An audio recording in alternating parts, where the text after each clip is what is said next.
मैं जयपुर बोल रहा हूं। मेरा इतिहास आज से सदियों पुराना है। जब 17वीं शताब्दी में मुगल अपनी ताकत खोने लगे, तब राजपुताने की आमेर रियासत एक बड़ी शक्ति के रूप में उभर रही थी, जिसका फैलाव मीलों दूर तक था। और आमेर रियासत की राज व्यवस्था का संचालन सुचारू रूप से चलाने के लिए आमेर रियासत की मुझे नई राजधानी बनाने की कल्पना महाराज सवाई जयसिंह द्वितीय ने की थी। मेरी स्थापना विद्याधर भट्टाचार्य नामक एक बंगाली ब्राह्मण ने की थी, जिन्होंने मुझे 9 चौकियों में बसाया था। इसमें मेरे 2 खंड राजमहल तथा वैद्यशाला के लिए रखे गए थे। सूरज पोल से चांद पोल तक की सड़क 2 मील लंबी और इसकी चौड़ाई 120 फीट रखी गई थी। महाराज सवाई जयसिंह द्वितीय, जो कि कछवाह वंश के शासक थे और एक पराक्रमी राजा के साथ साथ एक विद्वान और एक ज्योतिषज्ञ भी थे, इन्होंने ही राजस्थान में सर्वप्रथम सती प्रथा को रोकने का प्रयास किया और विधवा विवाह को बढ़ावा दिया। मित्रों, ये वही कछवाहा वंश जो भगवान राम के ज्येष्ठ पुत्र कुश की संतान होने के कारण ही कुशवाह कहलाए, या आगे चलकर कछवाहा बन गए। मुझ में 3 सुंदर चौपड़ों का निर्माण किया गया। महाराज सवाई जयसिंह द्वितीय को मेरी बड़ी चिंता थी, जिसके लिए इन्होंने मेरी चारों तरफ मजबूत परकोटे का निर्माण किया, जिसकी दीवार 24 फुट ऊंची तथा 9 फीट चौड़ी है। मेरे परकोटे पर 7 द्वारों का निर्माण किया गया। नियोजित तरीके से बसाए मुझ में महाराज के महल, ओहदेदारों की हवेली और बाग बगीचे ही नहीं, बल्कि आम नागरिकों के आवास और राजमार्ग भी बनाए गए थे। इसके अलावा मुझ में गलियों का और सड़कों का निर्माण वास्तु के अनुसार और ज्यामितीय तरीके से किया गया था। मेरे प्रेमी कहते हैं कि मेरे सौंदर्य को देखने के लिए एक खास नजर चाहिए। बाजारों से गुजरते हुए मेरी इस बनावट की कल्पना को आत्मसात कर इसे निहारें तो पल भर में इसका सौंदर्य आंखों में प्रकट होने लगता है। लंबी चौड़ी और ऊंची प्राचीर, तीनों ओर फैली पर्वतमालाएं, सीधे सपाट राजमार्ग, गलियां, चौराहे, चौपड़, भव्य राजप्रसाद, मंदिर और हवेली, बाग बगीचे, जलाशय और गुलाबी आभा से सजा हुआ हूं मैं, मानो मैं इंद्रपुरी का आभास देने लगता हूं। वर्ष 1876 में इंग्लैंड की महारानी एलिजाबेथ और प्रिंस ऑफ वेल्स युवराज अल्बर्ट मुझे देखने आने वाले थे। उस समय मेरे महाराज सवाई राम सिंह इनके स्वागत की तैयारियों में जुटे थे। इनके स्वागत के लिए मुझे दुल्हन की तरह सजाया गया था। महाराजा सवाई राम सिंह के मन में सूझा कि क्यों ना पूरे शहर को एक रंग में रंग दिया जाए। फिर उन्होंने उच्च अधिकारियों से इस पर मंत्रणा भी की और मुझको गुलाबी रंग दे दिया गया। उसके बाद से मैं गुलाबी हो गया और बाद में चलकर मुझे गुलाबी नगर कहा गया। 19वीं सदी में मेरा विस्तार शुरू हुआ। तब मेरी जनसंख्या 1,80,000 के आसपास थे। 2001 के आंकड़ों के अनुसार 23,37,319 और 2012 के बाद 30 लाख से ज्यादा हो चुकी है। मेरे मुख्य उद्योगों में धातु, संगमरमर, वस्त्र छपाई, हस्तकला, रत्नमय आभूषण का आयात निर्यात तथा पर्यटन उद्योग शामिल हैं। इसलिए मुझे भारत का पेरिस भी कहा जाता है। मैं 11,117 वर्ग किलोमीटर तक फैला हुआ हूं। मुझ में बसने वाले लोगों में से 75% लोग साक्षर हैं तथा ये अपनी आजीविका चलाने के लिए नौकरी पेशे एवं उद्योग धंधों में काम करते हैं। मेरे यहाँ का ब्लू पॉटरी व्यवसाय विश्व स्तर पर प्रसिद्ध है। आंखों को लुभाने वाली इस पॉटरी को बनाने के लिए बेसाल्ट एवं कोबाल्ट से बनी हुई डाई का इस्तेमाल किया जाता है, जिसमें क्वार्ट्ज के स्टोन पाउडर को मुल्तानी मिट्टी और दूसरी चीजों के साथ मिलाकर इसे मार्केट में चल रही मांग के अनुसार बनाया जाता है। इस डिजाइन को बनाने के लिए मुख्य तौर पर रंगों का इस्तेमाल करके मटकों, छोटे जारों, मिट्टी की बनी हुई प्लेटों इत्यादि पर नक्काशियां की जाती हैं। मेरे अंदर मुख्य रूप से गेहूं, मक्का, ज्वार, बाजरा, सरसों एवं चना की खेती की जाती है। अगर आप मेरी सैर करना चाहते हैं तो दिल्ली से मेरी दूरी सड़क मार्ग से 280 किलोमीटर है। अगर आप वायु मार्ग या रेल मार्ग से आना चाहते हैं तो भी आप आसानी से मुझ तक पहुंच सकते हैं। मैं भारत के टूरिस्ट सर्किट गोल्ड ट्रायंगल का हिस्सा भी हूं। इस गोल्डन ट्रायंगल में दिल्ली, आगरा और मैं भी आता हूं। अगर आप कभी भारत का नक्शा देखेंगे तो आपको ये तीनों एक त्रिभुज के रूप में दिखाई देंगे। इस कारण इन्हें भारत का स्वर्णिम त्रिभुज यानी इंडियन गोल्डन ट्रायंगल कहा जाता है।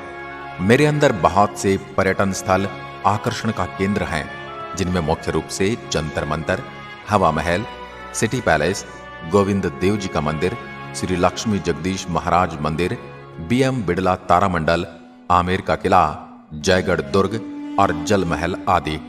जयपुर के रौनक भरे बाजारों में दुकानें रंग बिरंगे सामानों से भरी हैं, जिनमें हथकरघा उत्पाद, बहुमूल्य पत्थर, हस्तकला से युक्त वनस्पति रंगों से बने वस्त्र, मीनाकारी आभूषण, पीतल का सजावटी सामान, राजस्थानी चित्रकला के नमूने, नागरा मोजरी जूतियां, ब्लू पॉटरी, हाथी दांत के हस्तशिल्प और सफेद संगमरमर की मूर्तियां आदि शामिल हैं। प्रसिद्ध बाजारों में जोहरी बाजार, बापू बाजार, नेहरू बाजार, चौड़ा रास्ता, त्रिपोलिया बाजार और MI रोड के साथ लगे बाजार हैं। अब मैं आपको एक एक करके मेरे कुछ दर्शनीय स्थलों की सैर करवाऊंगा। सबसे पहले बात करते हैं जंतर मंतर वैद्यशाला की। यह पत्थर से निर्मित वैद्यशाला है। यह जयसिंह की 5 वैद्यशालाओं में सबसे विशाल है। इसके जटिल यंत्र, इसका विन्यास व आकार वैज्ञानिक ढंग से तैयार किया गया है।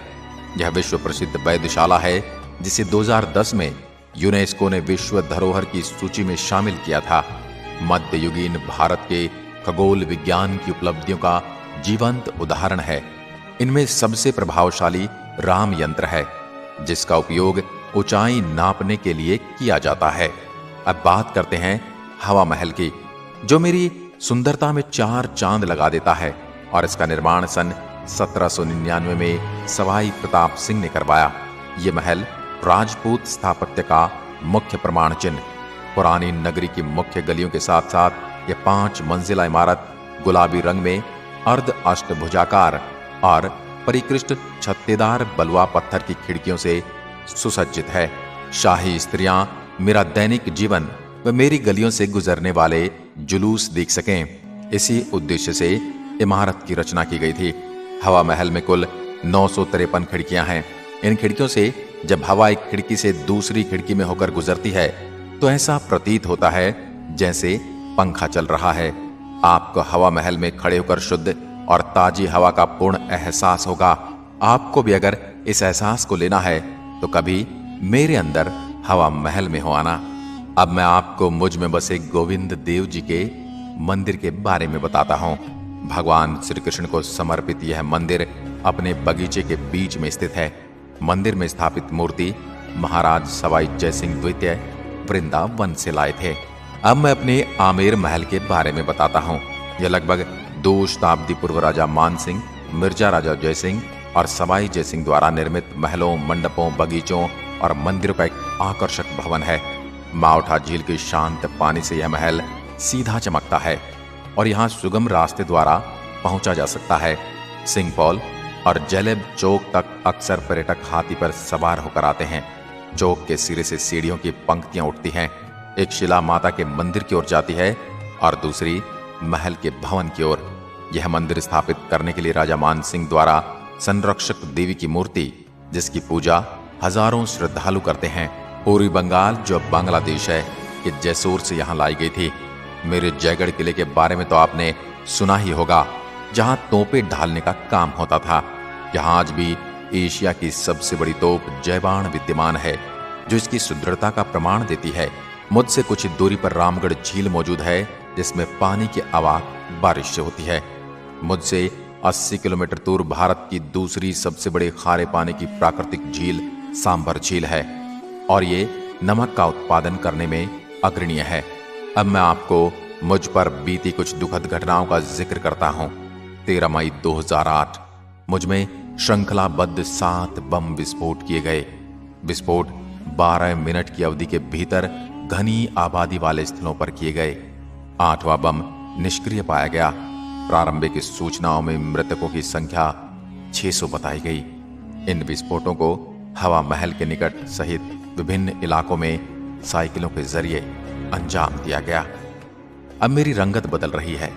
हाल ही में मुझे विश्व के 10 सबसे सुंदर शहरों में शामिल किया गया। महानगर बनने की ओर अग्रसर हुए मुझ में आजादी के बाद कई महत्वाकांक्षी निर्माण हुए। एशिया की सबसे बड़ी आवासीय बस्ती मानसरोवर, राज्य का सबसे बड़ा सवाई मानसिंह चिकित्सालय, विधानसभा भवन, अमर जवान, MI रोड, सेंट्रल पार्क और विश्व के प्रसिद्ध बैंक आदि मुझ में बनाए गए। पिछले कुछ सालों से मुझ में मेट्रो संस्कृति के दर्शन होने लगे हैं, जिसमें चमचमाती सड़कें, बहुमंजिला शॉपिंग मॉल, आधुनिकता को छूती आवासीय कॉलोनियां आदि महानगरों की होड़ दिखाई दे रही है। पुराने जयपुर और नए जयपुर में नई और पुरानी संस्कृति के दर्शन जैसे इस शहर के विकास और इतिहास दोनों को स्पष्ट करते हैं। मैं कितना भी बदल जाऊं, मेरे व्यंजनों का जायका वही है और ये आपको आज भी मेरे इतिहास के स्वाद से रूबरू करवाने वाले हैं। इनमें प्रसिद्ध दाल बाटी चूरमा, केर सांगरिया की सब्जी, मालपुआ इत्यादि शामिल है। मुझे और अच्छे से समझने के लिए आपको एक बार तो मुझसे मिलने आना ही होगा। एक वीडियो में मेरी कथा सुनना मेरे बारे में जानने के लिए काफी नहीं है। अब आप यहां कर मुझसे मिलोगे तो आपको बहुत सारी ऐसी बातें और चीजें देखने को मिलेंगी जिनके बारे में ना आपने सुना होगा और ना देखा होगा। क्या आप मुझसे मिलने आने वाले हैं? यदि हां तो अपना जवाब कमेंट में लिखकर जरूर बताएं। मैं जयपुर आपके आने की राह देखूंगा। आज की वीडियो में बस इतना ही। धन्यवाद। जय हिंद, जय भारत।